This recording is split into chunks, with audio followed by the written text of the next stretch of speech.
Viral aksi Bang Jago palak sopir truk di Jaktim, pelaku diburu polisi.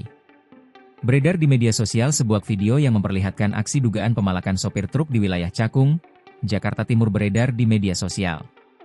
Peristiwa itu diketahui terjadi Selasa, 25 November 2025, sore. Seorang pria terlihat melakukan aksi pemalakan beberapa truk yang melintas.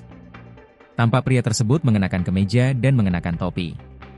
Dalam video yang dilihat, Rabu, 26 November 2025, pelaku tampak menaiki truk dan masuk ke dalam kemudi untuk memaksa sopir menyerahkan sejumlah uang. Beberapa saat kemudian, pria tersebut turun lagi. Kemudian terlihat pria tersebut menghampiri truk lainnya. Pelaku berulang kali melakukan pemalakan. Kapolsek Cakung Kompol Widodo Saputro saat dikonfirmasi mengatakan pihaknya telah melakukan penyelidikan terkait kejadian itu. Saat ini, pelaku tengah dalam pengejaran. Kompol Widodo mengatakan untuk identitas pelakunya sudah dikantongi. Perkembangan selanjutnya akan disampaikan setelah pelaku berhasil diamankan. Sudah teridentifikasi pelakunya, ucap Kapolsek. Aksi premanisme di wilayah Cakung, Jakarta Timur bukan kali pertama.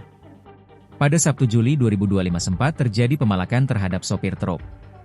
Polisi pun menangkap pria berinisial MH di sebuah warung, Sabtu, 5/7/2025. Saat ditangkap pelaku diketahui membawa pisau dibekuk polisi. Download Tribun X sekarang, menghadirkan lokal menjadi Indonesia.